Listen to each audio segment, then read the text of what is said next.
Hi, I'm John McAuliffe, Chief Marketing Officer of VFM Leonardo, and welcome to the VTV channel.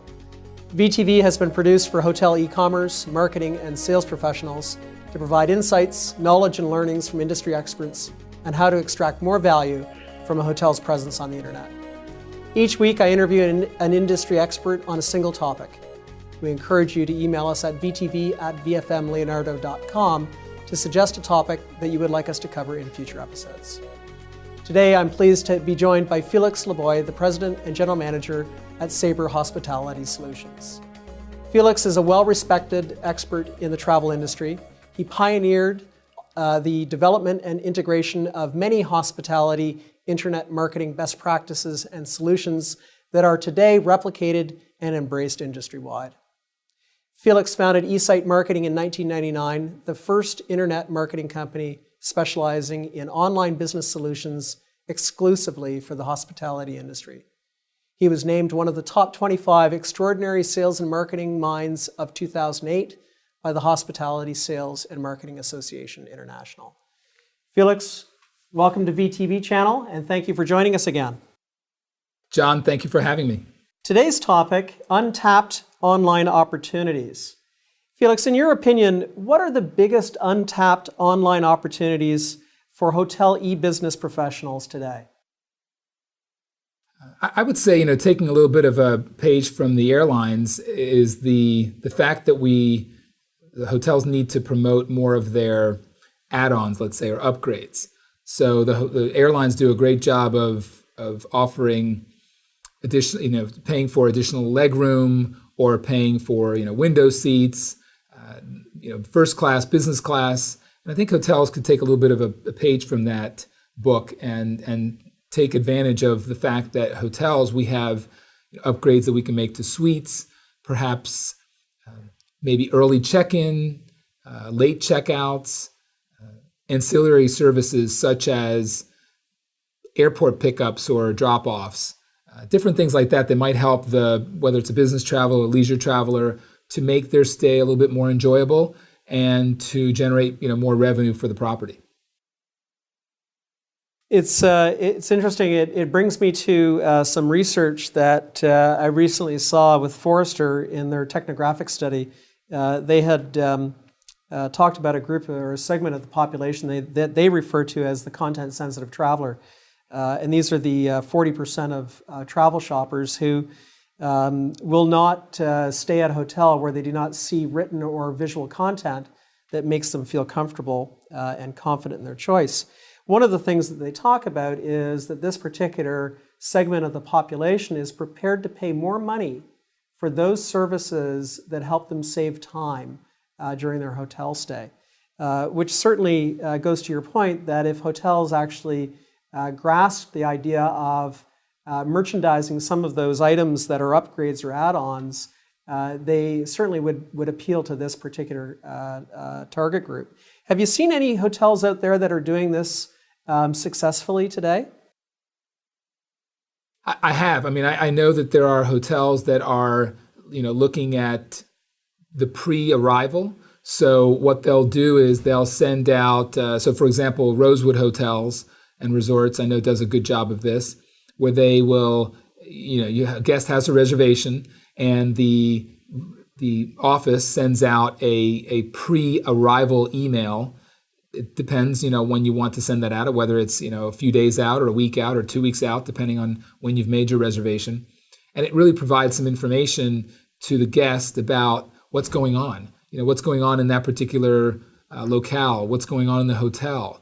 And personally, I've taken some trips recently, some leisure trips, and even though I'm in the business, I still appreciate, being marketed to if it's going to be helpful for me. And I have received some of that information and have actually purchased services that I probably would not have purchased if I wasn't made aware of them ahead of time. So I think it's a great way to, it's really a customer service as well as a revenue enhancing situation.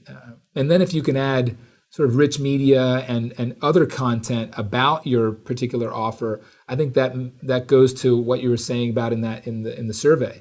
That the more they know, the more the consumer knows about what they're getting or if they can save some time, that they're willing to spend the extra money to be able to experience that or save the time. Sure. It brings me to the thought that certainly in the non-travel online retail space, successful online retailers use a lot of both written and visual content to bring out the details in the products that they have. Whether that's a common white dress shirt, and they show the details of the stitching and the buttons, etc., in order to make that shirt more appealing and get a premium price for it. The ability to use that content to differentiate your product and drive that seems to be a helpful area for hotels. Absolutely, John. And I think, to use that example that you gave, take it a step further, there are many retail online sites that, for example, let's say you're buying an outfit and you go to a retail store, you have the ability to, let's say it has a picture of a young lady, let's say, and then you can put a white blouse on with red pants, or then you can put a blue blouse on with black pants or white pants, and just see how that looks. Can you imagine if we can do the same, and then the consumer can sort of picture themselves in that outfit and get a better feeling for that particular blouse or those pair of pants, and would they make that purchase because they feel like it would look good on them?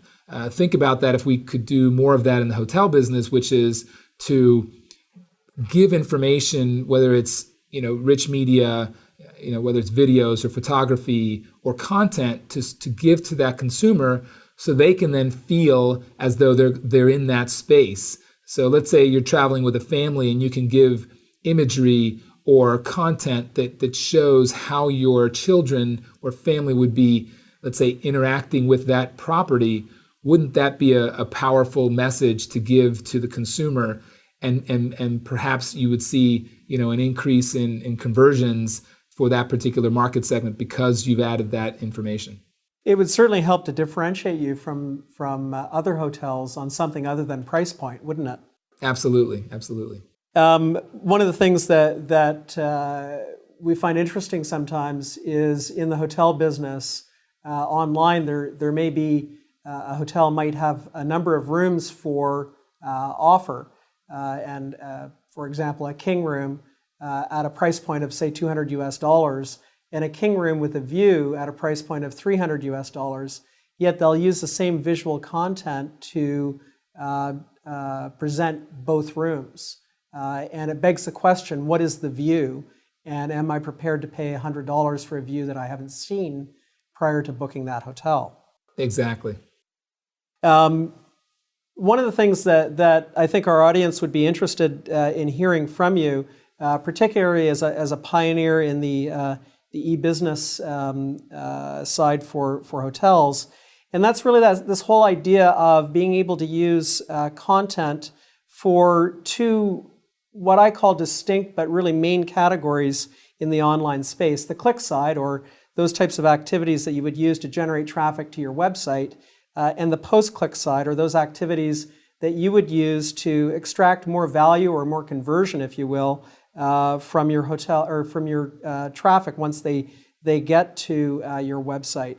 How should the smart e-business hotelier focus their efforts towards these two distinct buckets? That's an excellent question, John.